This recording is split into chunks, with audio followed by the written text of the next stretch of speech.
سلفیت کا یہی تعارف ہے. دل چاہتا ہے جب واقعات کی لو میں آپ بہ رہے ہیں تو ایک واقعہ آپ کے سامنے اور رکھو.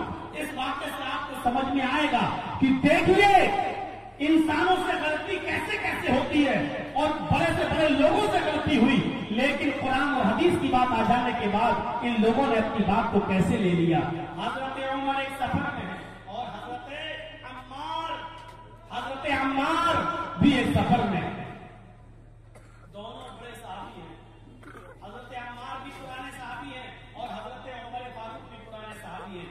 دونوں جلیل القدر صحابی ہیں اور دونوں ہی سفر کر رہے ہیں. رات میں کسی جنگل سے گزر رہے تھے. انہوں نے کہا کہ یہی رک جاؤ. دونوں لوگ اسی جنگل میں رک گئے. دونوں نے چادر بچھائی اور دونوں ہی اس جنگل میں اسی چادر کو بچھا کر سو گئے. حضرت عمار بھی سو گئے, حضرت عمر بھی سو گئے. فجر کی نماز میں دونوں اٹھے. جو چیز بتانے جا رہا ہوں اس کو اگر غور سے سنیں گے تو بہت کچھ سمجھ میں آئے گا. دونوں فجر کی نماز میں اٹھے لیکن دونوں ہی نماز پڑھنے کے لائق نہیں رہ گئے. اشارہ سمجھ رہے ہوں گے آپ ہمارا. دونوں کو غسل کی ضرورت پڑ گئی. انسان ہے, فطرت ہے. حضرت عمار بھی جنبی ہو گئے اور حضرت عمر فاروق بھی جنبی ہو گئے. دونوں کو غسل کی ضرورت پیش آئی. اتفاق دیکھیے پانی کسی کے پاس نہیں کہ نہا لے. اب پانی نہیں ہے تو کیا کیا جائے گا؟ نماز کا وقت ہے. فجر میں اٹھے ہیں دونوں اور دونوں نے جب اپنے کپڑے دیکھے تو دونوں کے کپڑے خراب ہیں. دونوں کو غسل کی ضرورت پیش آ گئی. حضرت عمار نے عمر سے پوچھا پانی ہے, مجھے غسل کی ضرورت پیش آ گئی. حضرت عمر فاروق فرماتے ہیں کہ میرے ساتھ بھی وہی معاملہ ہوا ہے, میں تو آپ سے پوچھنے والا تھا کہ پانی ہے یا نہیں. دونوں نے پانی کی نفی کر دی کہ ہمارے پاس پانی نہیں ہے. حضرت عمار کہتے ہیں گھبراؤ نہیں, اللہ کے نبی صلی اللہ علیہ وسلم نے اس کا حل بتلایا ہے. فرمایا کہ جب پانی نہ ملے تو پاک مٹی سے تیمم کر لیا کرو. لہذا ہم تیمم کر لیتے ہیں. حضرت عمر فاروق نے فرمایا آئے عمار. دونوں میں بحث ہو گئی. دیکھیے عمار بھی صحابی, عمر بھی صحابی. حضرت عمر کہتے ہیں ہاں, جس محفل میں اللہ کے نبی نے فرمایا جب پانی نہ ملے تو تیمم کر لیا کرو پاک مٹی سے. آئے عمار, اس محفل میں بھی تھا لیکن اللہ کے نبی نے تیمم کی بات اس سلسلے میں کہی ہے جب وضو کے لیے پانی نہ ملے. جب آپ کا وضو نہ ہو اور وضو کے لیے پانی نہ ملے تو تیمم کر لیا کرو. یہاں وضو کا مسئلہ نہیں ہے, یہاں مسئلہ غسل کا ہے.